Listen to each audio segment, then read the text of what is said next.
Hey there, 8th District family. Amy in the 8th here. Again, I am Amy Wentz. I am looking to become the next City Council representative for the 8th District. And so, as a part of that, we are doing these virtual town halls because we know that with COVID-19, we're not able to meet in person. And it's all good. Yeah, I think it's like a sound thing. Okay, so we're back. You all know we all have we're working on our technical stuff to make sure this is great. But anyways, yeah. So because of COVID-19, we are not able to meet in person and do these town halls. So what we decided to do was a series of town halls that are virtual first. And then as we assess data and as we move throughout the phases, we'll see if we can do some in-person town halls closer towards the election time. But again, November 3rd is when the election is going to be happening. And I am asking for support. I'm asking for feedback and just really want the 8th District to give me a chance, give me a go. So with that said, this is our third town hall. We are, if you remember, I talked about at the last two how I have created my priorities in an acronym that spells out 8th. And so the E is for education, the I is for infrastructure, and then tonight is our growth session. The G is for growth. So we'll have another one coming up on housing, and that's going to be July the 27th at 7 p.m.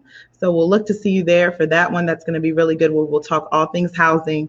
But tonight we're talking about growth. So if you want any more information about those town halls and anything about my platform, how to get in touch with me, how to get in touch with the team, you can visit my website, which is www.amyinthe8th.com. And the 8 is with the number 8. And yeah, you can connect with us there. You can check out my vision. I have it broken down, like I said, with those 6 priorities. And yeah, so we're going to get started now. I have a brief slideshow that I'm going to show you all, and then we have some guests coming in to talk and chat like we did last time. So we're excited about that, and I'll be introducing them soon. But I'm going to pull up my slideshow presentation. Okay. And hopefully you all will be able to see that. Can everybody see that? Give me some feedback in the comments too, by the way. This is not just me up here talking. I want to see folks, if you're on, make sure you're commenting so that I know that you're there. If you have a question, please just type it in the comments and then we'll get to it. Let's see, I have a clicker too. Clicker, y'all. Hey, y'all notice my banner? We have a banner now. So remember before we had just wall. So now we have wall and banner.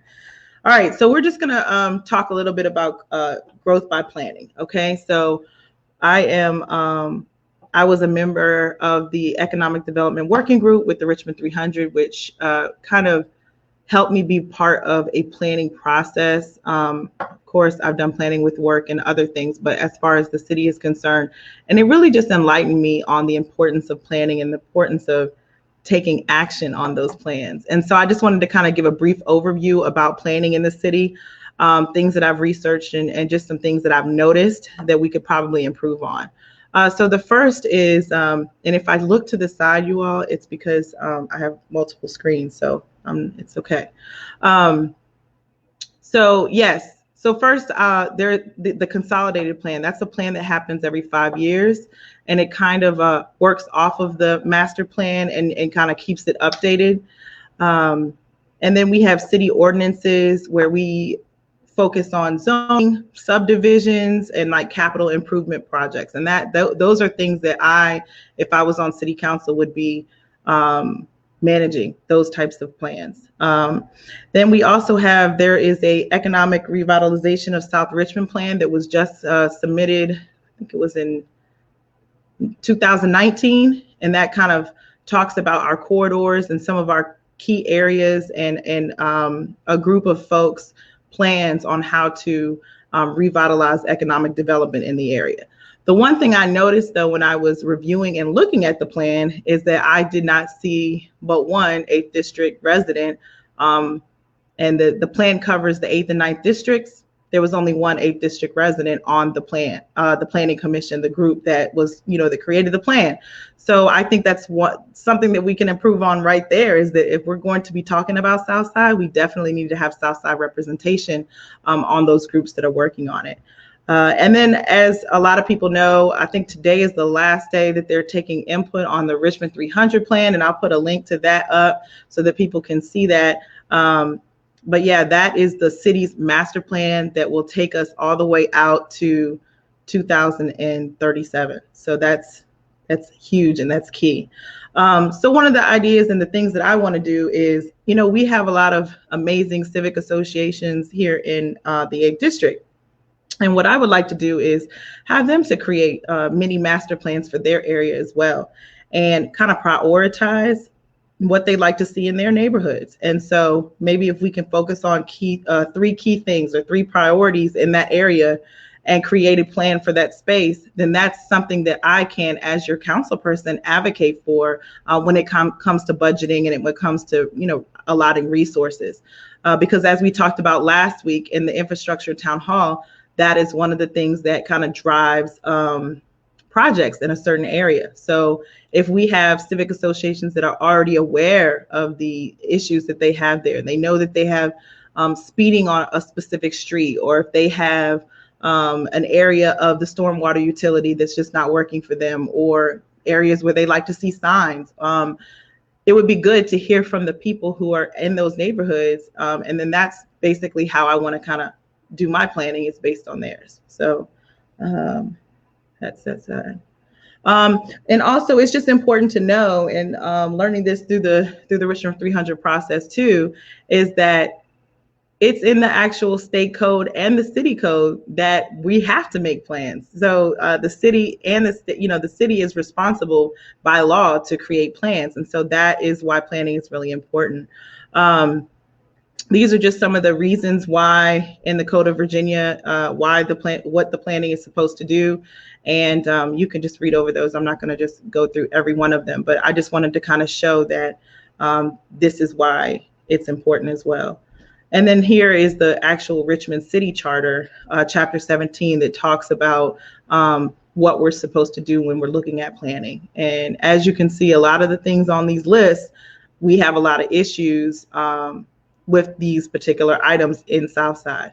And so we just need to make sure that the 8th district is represented at all times when planning is happening. All right, so one of the things I wanted to talk about is just, as we talk about growing, where are areas that we could see potential in, or areas we can use to incentivize spaces. So we have our corridors, especially the Hull Street corridor and Jefferson Davis Highway Route 1 corridor. And one of the things that I noticed when I read the Insights report is that the fastest growing employment sectors are accommodation and dining, education, and healthcare. And between 2000 and 2015, there was an increase in city residents employed in all sectors except information, manufacturing, public administration, and finance and insurance.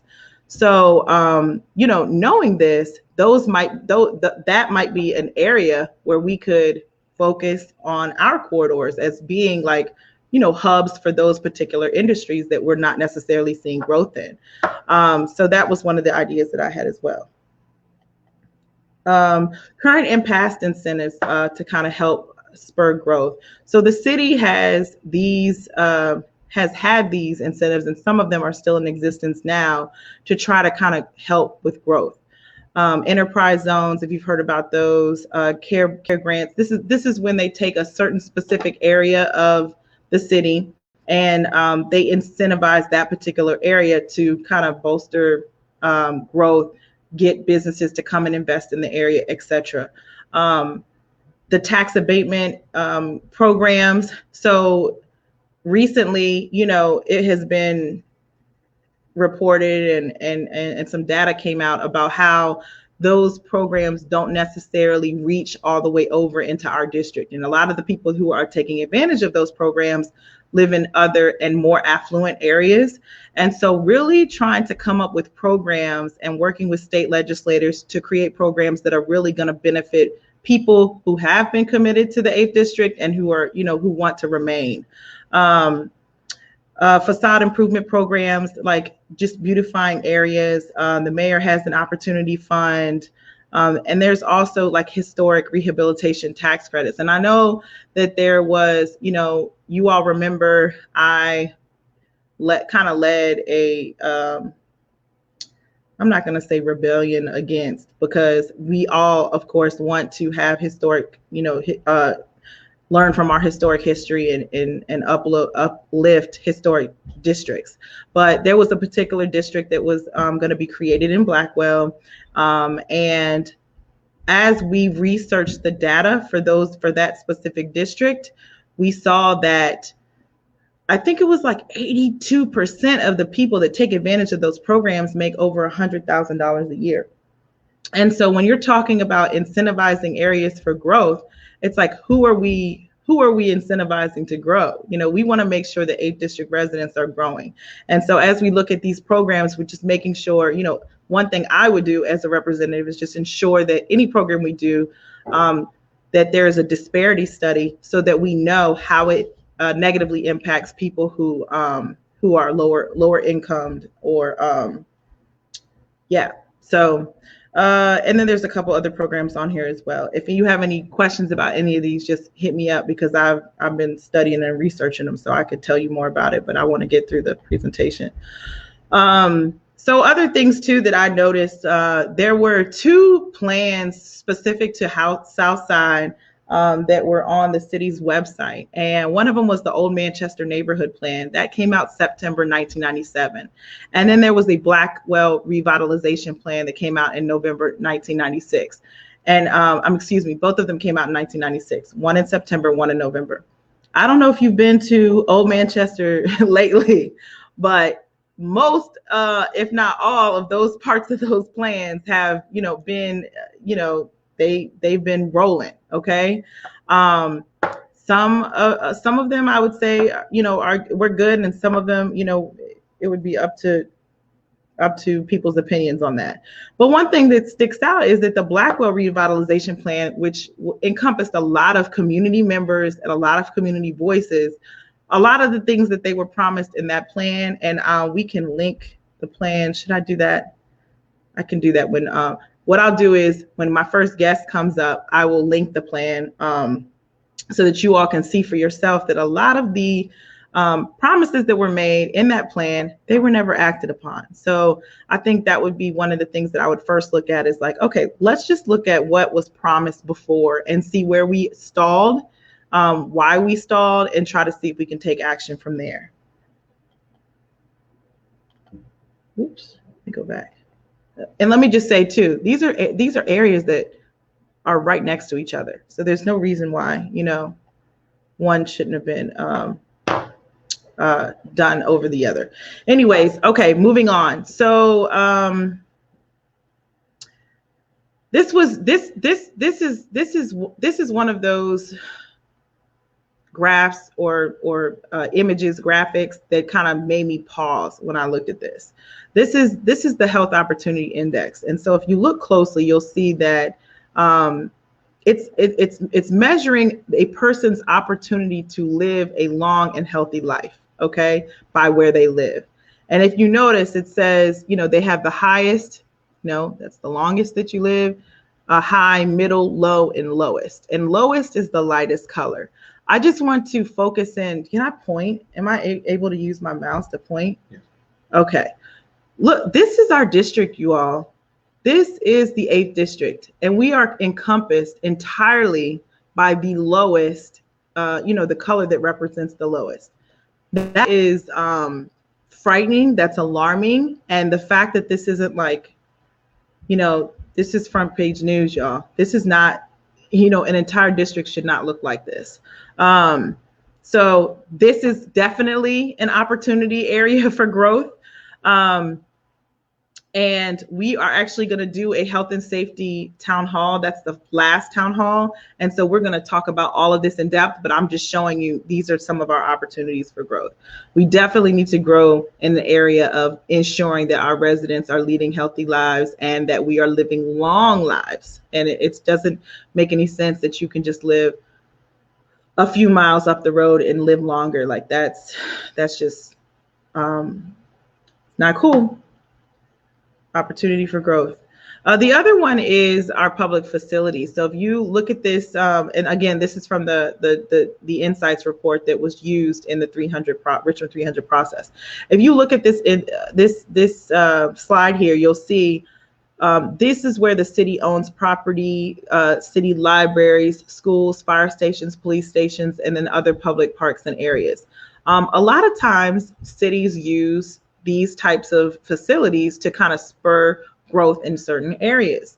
And so if you notice in our district, again, I'm going to do my little thing here, the 8th district, we are the district, even though geographically we're the biggest district, we have the less amount of public facilities. And so, and just looking and reimagining how we want the 8th district to look like and how we want to grow, this would be an opportunity to see some new public facilities to help spurt that growth in certain areas, especially the nodes that we've identified in the Richmond 300 process. And then I think there's only a couple more slides. Okay, so I'm going to bring this down and we're going to come back and talk about this after we talk to our guests. But I'm going to bring on my first guest because one thing that's really important to me is that we can't talk about moving forward and growing, right, if we don't assess and talk about the history and Zoe's here, y'all, and talk about the past. So I'm gonna bring up Miss Monica, and so Monica Esparza, she is a 8th district resident, y'all. Okay, she's an educator. She's the founder of Afro City and a trustee of Renewal of Life Trust, which is a ministry that focuses on land stewardship. Her background also includes professional services in transportation, state parks, and project management.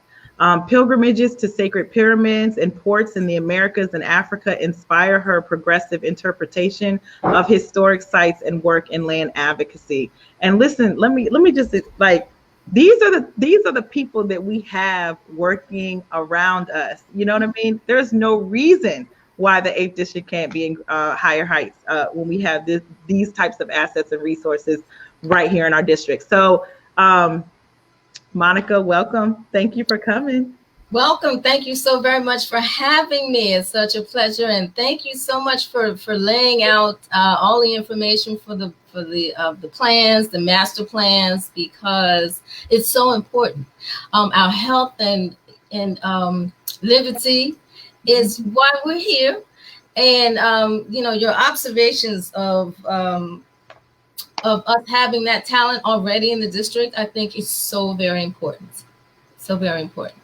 So if you want, I'll just go ahead and jump into the yeah. While you bring yours up, I'll just also tell everyone. So while researching our growth, I've been looking at not just the master plan that we have on the table, but the previous master plan that we had that took us through 2020. And her name is right there on there. Okay, so she was a part of the process before and can help guide us forward. So I'll let you go ahead and pull it on up. Okay, thank you. And one of the things, and I'm so thankful that you are continuing the dialogue on green spaces, because I think that is so very important. And it really does have a huge impact on our health and well-being. And so, green spaces is where it's at. And so thank you for bringing that forward. I'm going to talk about, like you said, growth, and I'm also going to share a little bit about the history of our area. And this first slide, as you see, is one of the city's gateways here with 161 Bells Road, Warwick Road. This is the back end, the south side, one of our gateways. Well, we have several gateways here in the 8th district. Actually, we are the the gateway district for the city.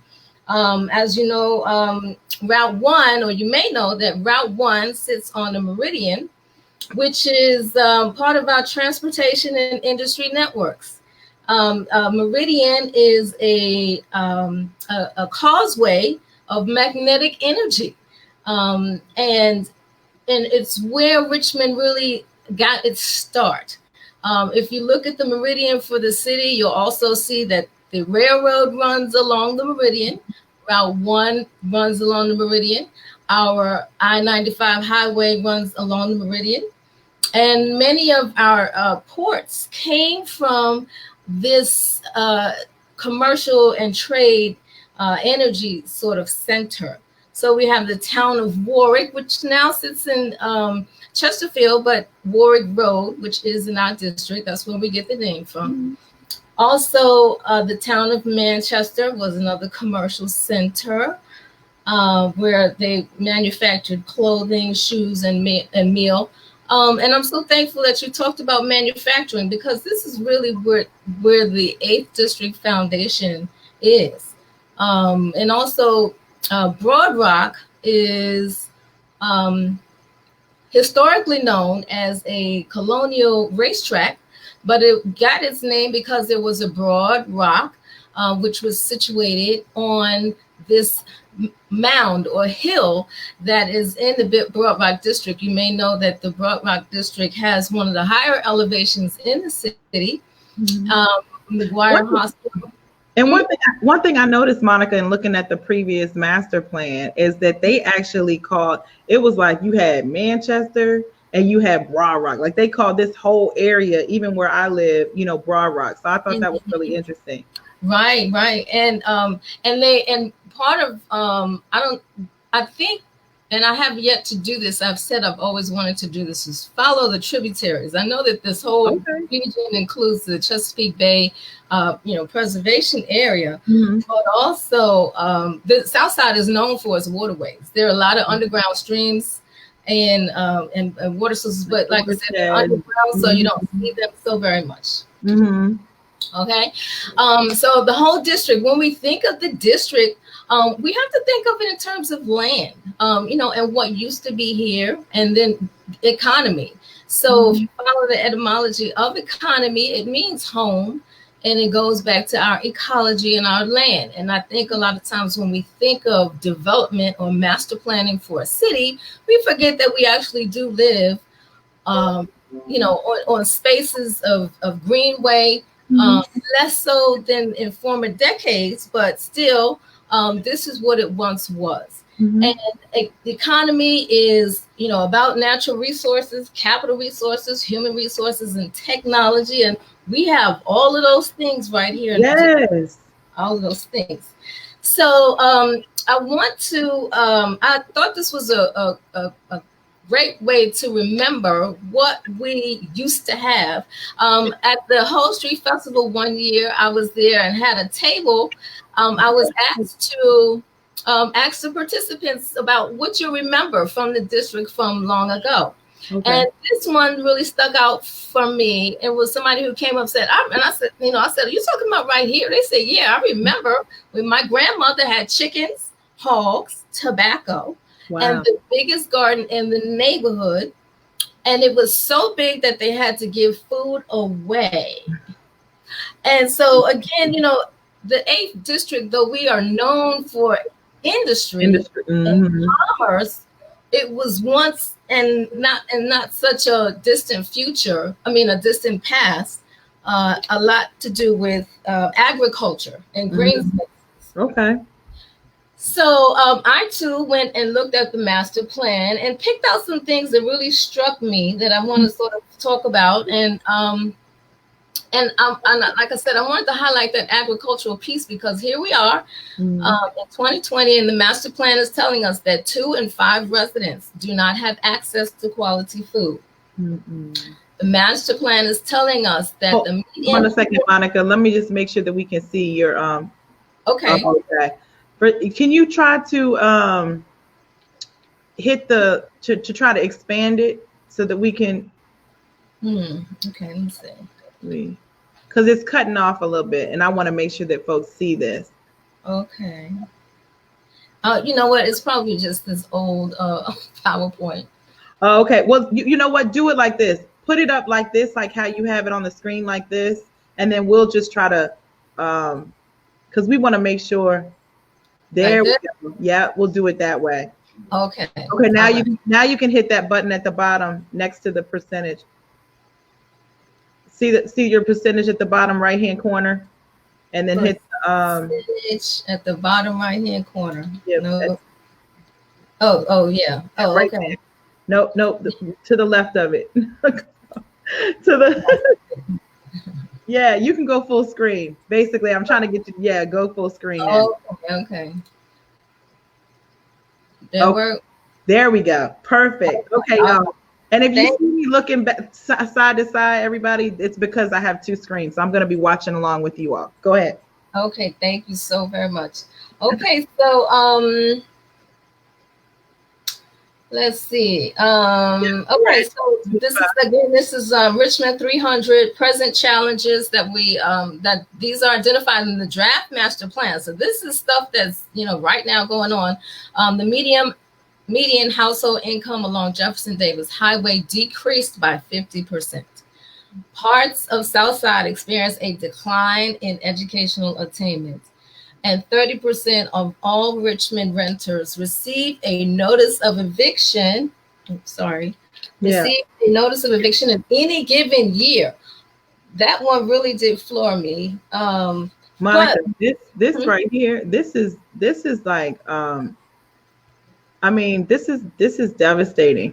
This really is devastating. So there needs to be really an all hands on deck approach to folks just really reaching their arms out to the 8th district, because this right here is just unacceptable for any city, especially ours.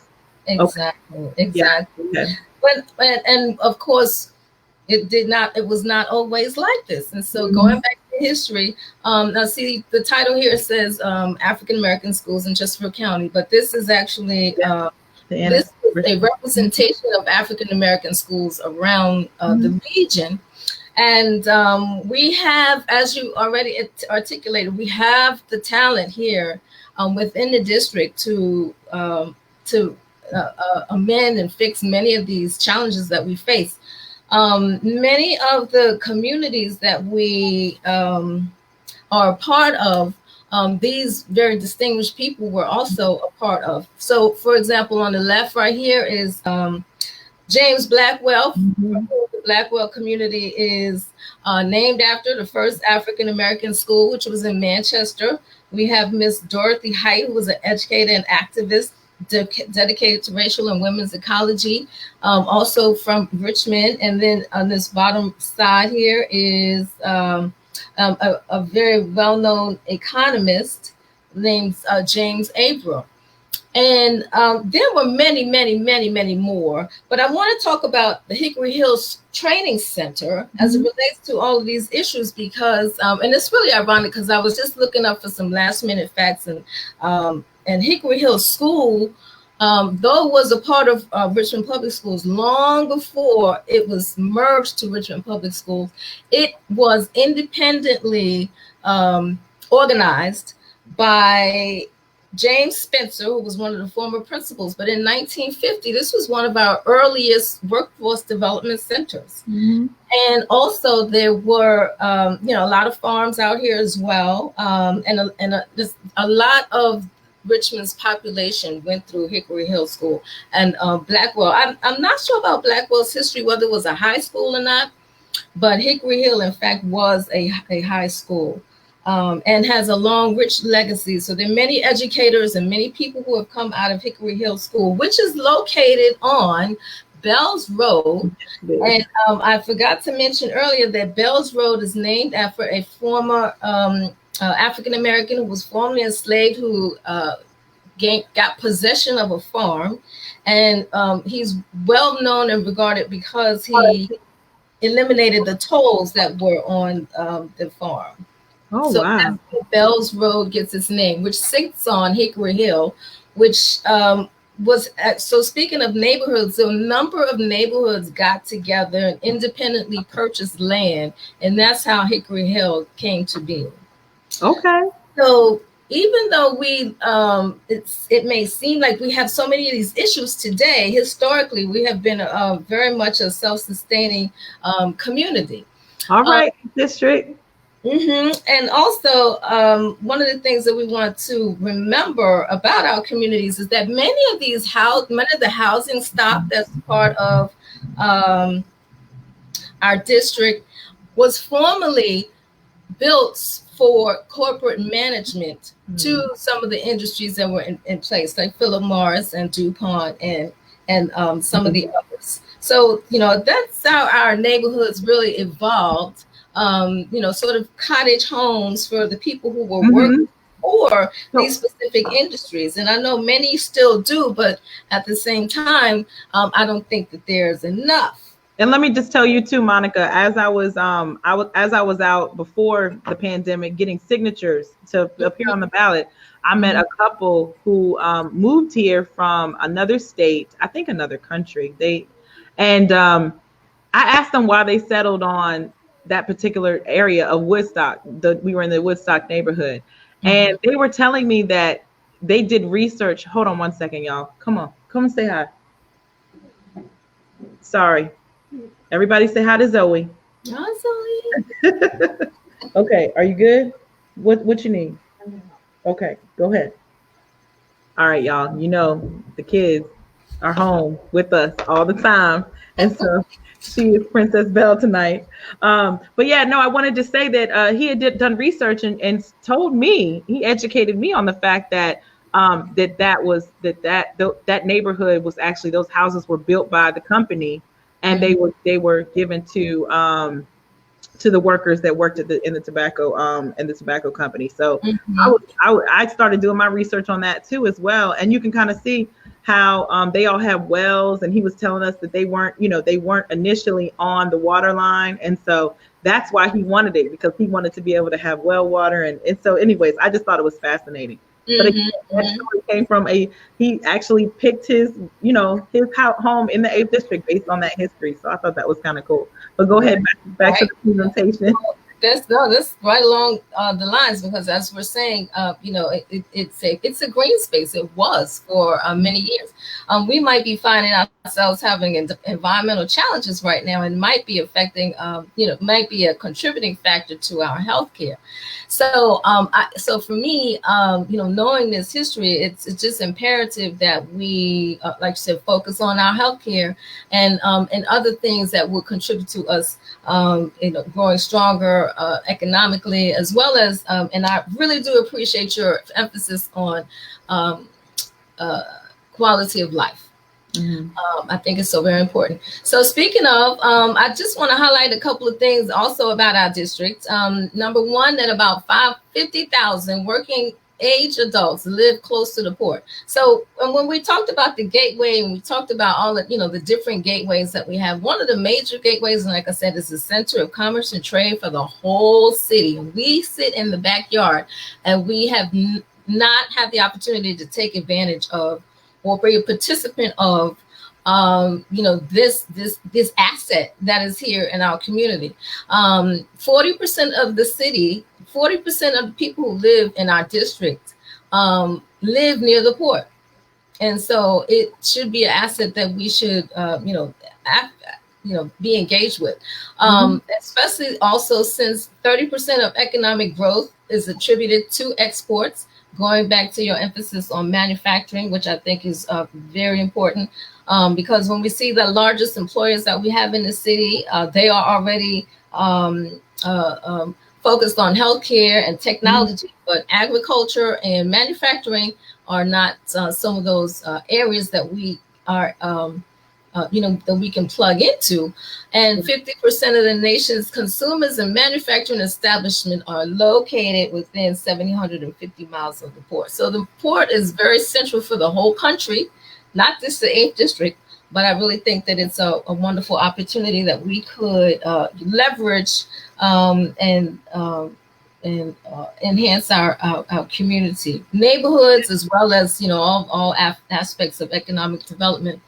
And finally, just want to talk about our, you know, just saying that in order to get to the future, we must see ourselves in the future. So thank you so very much for the work that you're doing and the dialogue that you are engaging the community in. I think it's so very important. And that concludes the presentation. No, thank you so much. And I know we had talked about before that we wanted to also talk about, you know, our indigenous brothers and sisters and how, you know, where this land came from initially. And so we can highlight that and uplift that in another session. Maybe we'll do a special history session where we talk about all of that too. But I really appreciate you. I'm going to talk a little bit about some of my ideas real quick. And I'd love for you to just stay on just in case people have questions later, and then we can come up. And then I'm going to bring on my next guest after I talk about my ideas, because I'm going to segue into why it's important that he comes on. So you can say it again. Oh, okay. I need to go full screen, and I do that by, how are y'all? Oh, yep, got it. Boom. All right, here we go. Okay, so when we talk about growth, and all of this stuff is on my website, so if you don't catch it here, it's okay. You can go back to look at my website. But I want to bring it up here instead of at the end, because I'm going to segue into my next guest, and I want him to, you know, to kind of piggyback off of this. But one of the things that I've noticed, and I talked about it the last two sessions, is that we need an increased and effective communication plan strategy across all platforms. And so what I mean by that is, like, even during times like this, during COVID-19, it's important that we hear from our representative so that we know what resources that we need. We want to know, you know, access to programs that we need in order to sustain our lives through crisis like this. We want to be able to know how we can help our neighbors. And so I felt like there was a complete, you know, lack of communication during this whole process. Even still, we're still going through it. I am very disappointed in the fact that I can hear from other representatives on plans and, hey, we're moving into phase 3, and this is what phase 3 looks like. And we're just not getting the same amount of communication in the 8th district. I found out too that we are the lowest performing census reporting district. So our folks are not reporting to the census, and that is a clear reason why, is because folks just not, you know, there's a lot of people that aren't getting the word out. They're not getting the reminders. So that's one of my ideas as far as growth. In order for us to grow, we got to be able to communicate. And so I really want to come up with a plan, and I already kind of have, that involves monthly newsletters, emergency correspondence in cases like COVID-19, where there are emergencies where you'll just get, you know, a letter in the mail that has information about resources. Also being able to stream all district meetings so that people can go back and look at them if they couldn't make it. They can, of course, come in person if they want to, if that's their preference. But also, some folks don't really, you know, they might be cooking dinner. They don't even want to come to the meeting. They just want to get the Cliff Notes. Like, we'll be able to send an after action review report afterwards that says, you know, this is what we talked about at the district meeting if you missed it. Just making sure people are, if they want to know things, I'm going to make sure that they know things. If they don't want to know, then that's a different animal that we have to tackle. But if they want to know, I'm going to make sure they know. The other thing is a focus on, actually, I'll come back to that one. So intentional collaborations with residents and follow representatives for collective impact and growth for all residents. I say that because it is important that I, as your representative, am able to communicate with other members of City Council, as well as the school board member for our district, as well as administrations, as well as government employees. Like, I want to make sure that I'm a collaborator and that I can communicate effectively with folks so that we can get things done. So we can get things done, because that's what we have, all the plans. Now we need to take action. The other thing is roving the district meetings. I think that we've grown accustomed to really loving having the meetings at the satellite restaurant, but we are really not making it attainable for other folks in other areas. So as I move around the district and talk to people in Woodstock and Blackwell and Belmont Woods and other areas, Cottrell Farms, British Camp Farms, our district is huge geographically, and we need to make sure that we can accommodate everybody when it comes to district meetings. So I would like to rove the meetings around. And again, we'll have other ways you can access them. translation services. If you speak another language and you want to come to our meeting, you will be able to understand what we're saying. And speaking of that, we are going to be transcribing all of these town halls in Spanish and reposting them so that our Spanish speakers can hear what we're talking about as well and join the conversation. And then we're also going to do an all Spanish town hall where the whole thing is in Spanish. And I'm even practicing a nice little intro so that I can do that. I've been doing my Duolingo classes.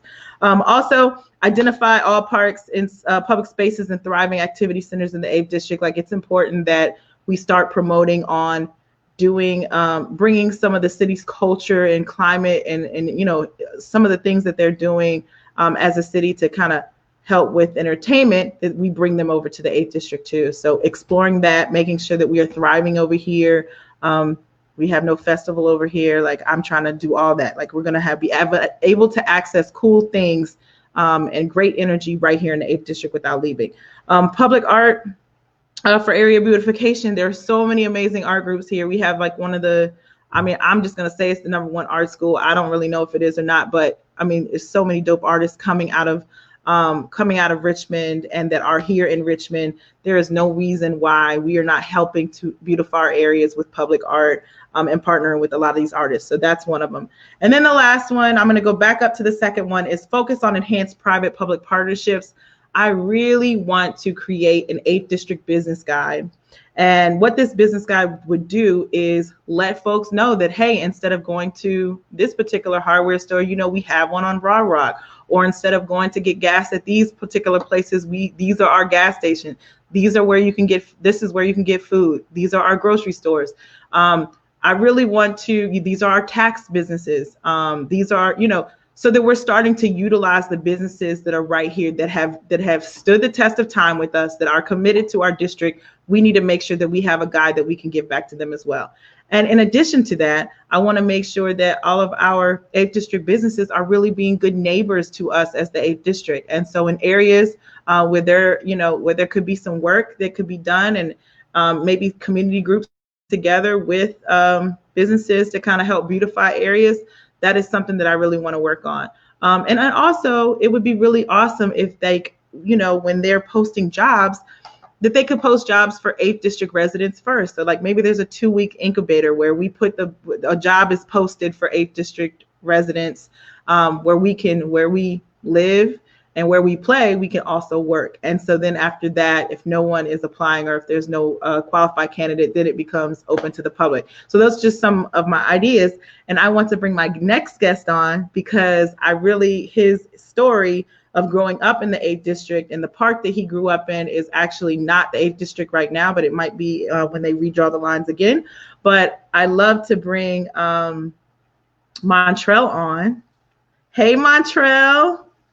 Hey, what's up? Montrell Brown, everyone. And as we talk about businesses and partnering with businesses, it is really important to me that, like we said before, about using assets in our community, really investing in people who are here, who went to our schools, who have great ideas. And I'll just let you, Montrell, tell your story and, you know, just tell us a little bit about how you got your start. And then I'm going to, you know, just interlude with some praise every once in a while as you tell your story. Okay. So she said my name is Montrell Brown, and I'm from Richmond, Virginia. And I grew up in Hillside Court all my life. My family, I moved out, but I have family still in Hillside, friends still in Hillside that I still go see them every day. And I started my company. I went to George Wythe High School, graduated from George Wythe. It was rough, but we made it. And I got a job at Food Line, and I worked there for 4 years. Then I just quit and started my lawn care business. And tell them what your business name is. It's the cutest name. My company name is Brown's Lawn and Order. Lawn and Order, y'all. That's so cute. Look at the little show me your shirt. It's just so cool. Okay, yeah, there you go. Brown's Lawn and Order, y'all. Okay, go ahead. But Yeah, I was working at Food Line for 4 years, then I just quit. Because me and my manager, he was talking about cutting grass, and then I said, I'm gonna try it, and I just tried it a couple times. And I failed a whole lot, like a couple years. And before I quit. Before I quit my job, I failed a couple times buying lawnmowers and stuff from a guy across the street from me. Kept breaking down in the middle of a job, so I just quit. One year I quit, so I'm just gonna save money to get the right equipment. And Mhm. but I don't know. Like it's God. Like I don't know. And where do It you just stuff cut? just. Where is one of your contracts where you cut grass? Oh, my best contract is Hillside Court. Okay, y'all. So this is what Yeah, I'm talking about. Okay. We need to yeah, be supporting the people who are in our district, right? And helping them to curate a space for themselves and to providing solutions for our city that we already need, right? So this is just an example. Go ahead, keep going. I'm sorry. I just wanted to I want to make sure that people understand, when we're talking about growth, we're talking about ensuring there is an enhancement in the quality of life of people, and that we are fostering their ideas and making sure that they're able to implement their ideas and really create businesses, pathways to entrepreneurship, pathways for our students in Richmond Public Schools at George Wythe. Like, tell me, like, if a program would have existed, like an incubator with the city, so that it would help kind of, that would have helped kind of guide you, you might not have had so many obstacles. yeah, yeah. That's true. And but as I was saying, I had quit my job, and then I started cutting grass, and and then one year I just say forget it. Now I'm gonna get my business license. I got my business insurance, and I got workman's comp and everything before I even started going full time. And so my first year with my business license and everything, we did pretty good with the residential houses. And my second year, we were just going, and I was down here sat at my cousin house, and I seen a guy. He had told me he was gonna invite me to the bid meeting, and then I went to the meeting. I didn't know what I was doing in the meeting, and I just put in my bid, and somehow I won. And that was 4 years ago. All So I right. had the contract for 4 years. So and we here now. Yes, that's exciting. But I'm just, it's your success story is one that I want to see over and over again, and what in all different types of, we talked earlier about some of our areas in economic development that we could be growing from as a city. And so if we already have identified that those are the areas that are growing, and those are the things that Richmond is not really, we're not doing right now, those are the pathways that we need to be providing for folks just like you, they can take that to the next level. We were talking to the other day just about Hillside, and how, the recreation club that was down there, has been gone for 13 years. The boxing gym that a lot of people were able to utilize has been gone for about 3 or 4 years. Just, We still have a boxing gym, but it's at Southside Ducks. yeah, okay, That's the yeah, it gym moved that over to yeah, Southside Community Center. yeah. Okay, yeah, behind Southside Community Center. Well, we missed, I think, the one that we don't have anymore, Ninth Dimension. I think they're gone now. That was right there on Hull in our Yeah, district. It was on Hull Street. yeah, Yeah. yeah, But yeah, just making sure that folks are, have pathways to be able to do business with the city, if that's something that they have on their mind and on their heart. And but that's why we're doing these meetings. So is there anything else you want to share with us, Montrell? um, you just got to start. You just got to start somewhere. Yes. You just got to have it in your mind, right? Have it in your Yeah, mind and start. Well, just start whatever you have. we appreciate for you for sorry Food Lion that you all missed him, but we are so glad to have him as a thriving city business, and a good business that we can learn from, and that it can be an example for a lot of people to follow. I'm gonna keep you both on, and we're just gonna kind of go look and see if there's anyone in the comments that had anything that they mentioned or anything that they wanted to share, and we'll see.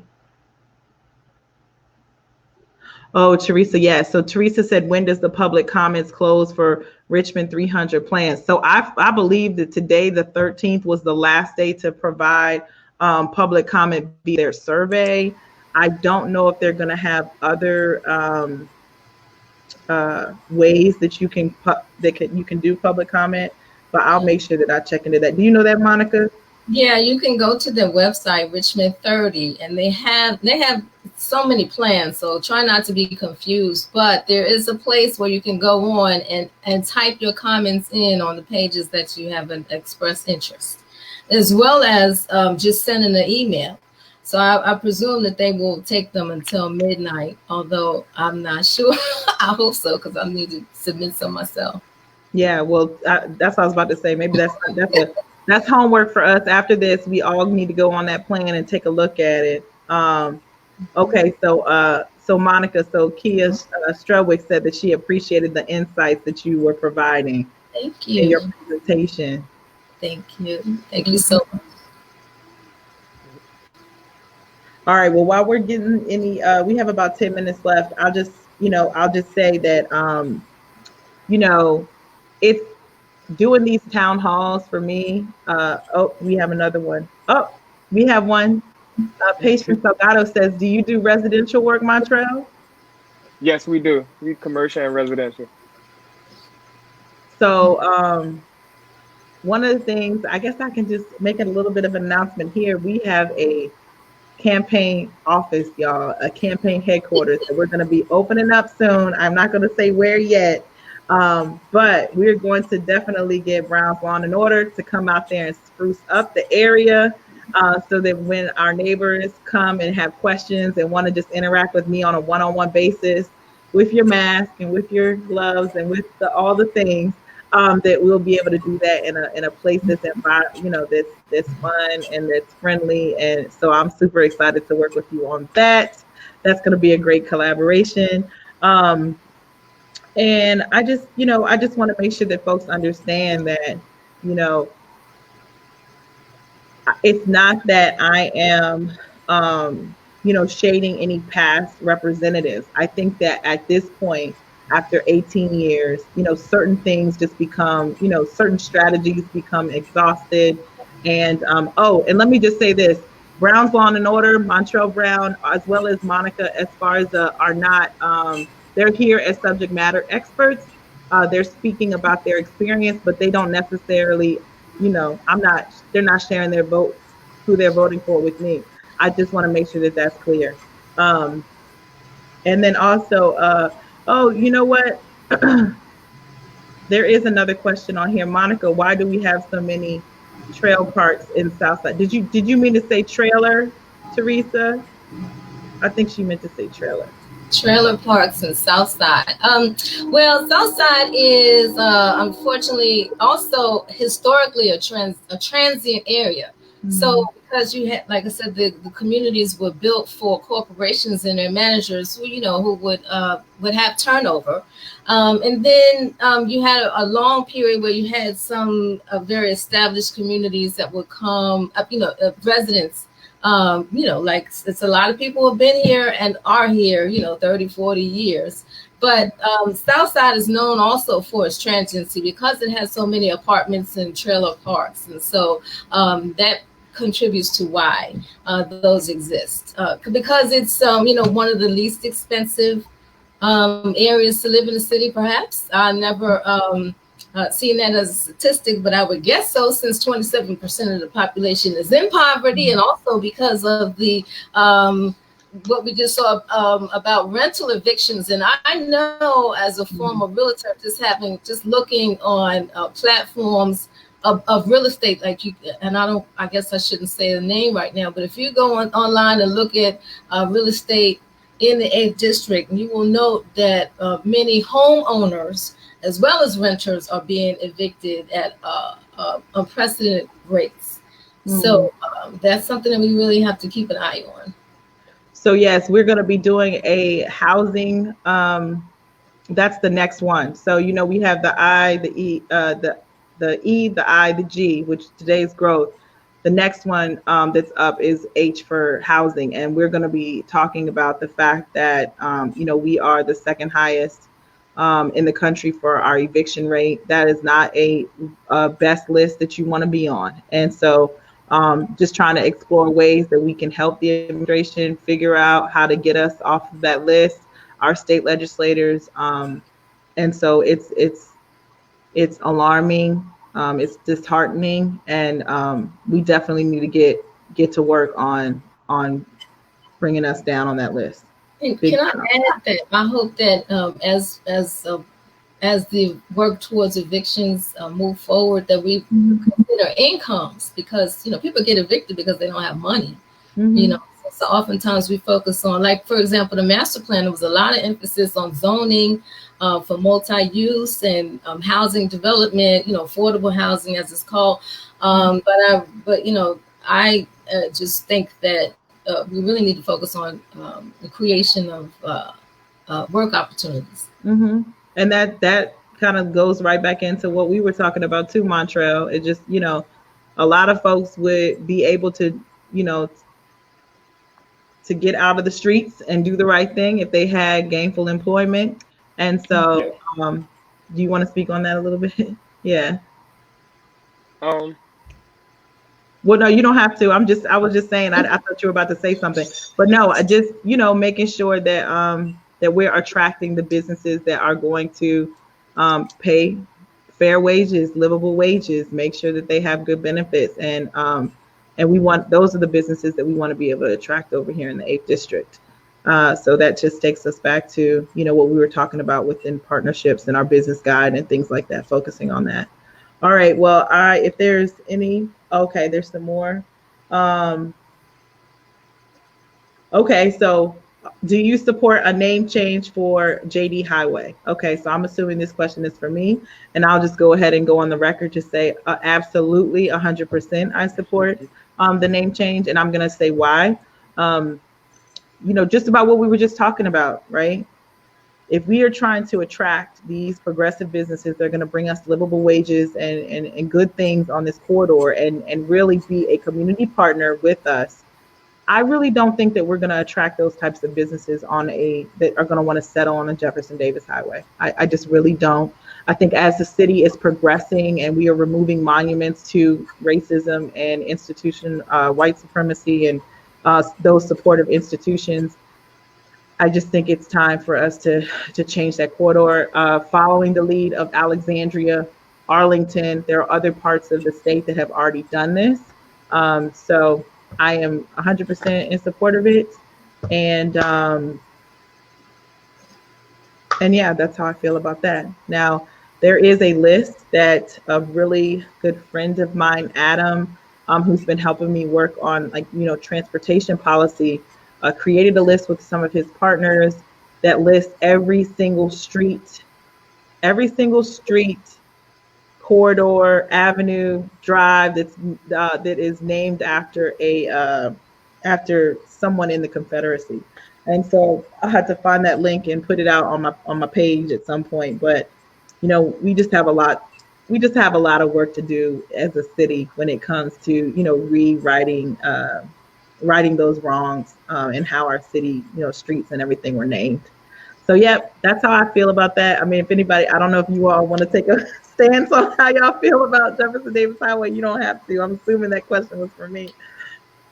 But yeah, I feel like moving forward, Yeah, I totally agree. I had put in a request for the community to consider name changes, so I'm all for it as well.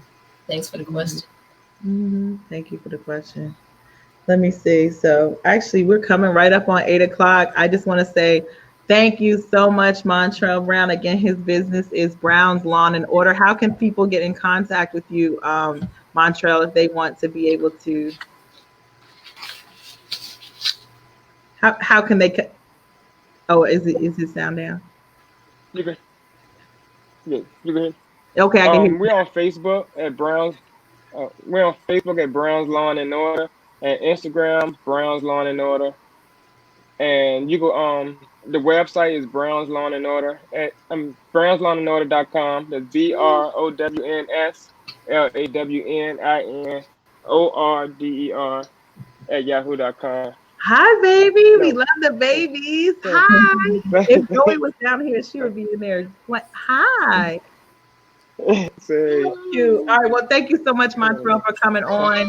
And we hope to support you and all of the businesses that are thriving in the 8th soon in my business guide that'll be coming out. But thank you so much for coming on. Okay. And then to Monica. yes, ma'am, thank you. No, you're welcome. And then Monica, I just want to say, like, you know, your knowledge, you know, your just your commitment to the city already is very inspiring. And I'm just so thankful to, you know, to have you as somebody that I can call, you know, to bounce ideas off and to really, you know, help take our district to the next level. I'm just thankful that you came on here to help educate us and give us some history about the district. And I'm excited to continue to learn from you. Well, thank you so very much. I'm excited for your campaign. I love your logo, Sunshine, as you are Ray of Sunshine in the 8th District. So thank you so much for all of your work. Yes. I'm thankful for the dialogue and, like you said, the communication as a focus. So you're inspiring a lot of people to be engaged, and we thank you greatly. All right. Well, thank you for coming on. And then I will just talk for like one more minute, but basically just to reiterate some of my ideas, increasing and having effective communication across all platforms, just making sure that folks have access to information, a focus on enhanced private and public partnerships, again, with the business guide, just really talking and sitting down with business leadership in the 8th District to really work collaboratively on getting the 8th District where we need it to be. Fostering intentional collaborations with residents like you all. I want to be someone that listens to everyone, not just my supporters. So if you have, if you're harping or if you have constructive criticism, I am okay with it. This is why folks step up to represent folks. It's not to be in agreement all the time. There are going to be times when but I'm going to need to hear from you. So it's all good. And then also fellow representatives, like I said, collaborating with our school board member, collaborating with other members of council, with the administration, with school administration, just really being a partner and a collaborator so that we can really work on action, because we can have plans all day long if we're not going to take action on them. It's just a lot of misguided energy.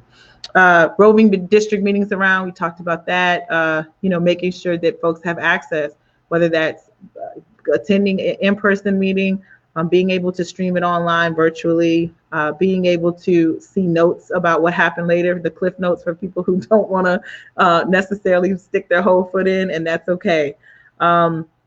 Making sure that we're identifying all of our parks, public spaces, and thriving activity centers so that we're utilizing them to the best of our ability, and ensuring that we're getting some of the energy from other districts that are, having cultural events. Like we're creating our own vibes over here that people can come from their districts and come visit us over here.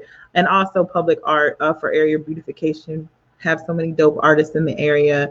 We really want to make sure that we're utilizing them, and they're living right here in the 8th District. So we need to be utilizing assets from our community to help with our growth. Anyways, that is growth for tonight. Again, 1 hour. I try to keep it as close to an hour as possible.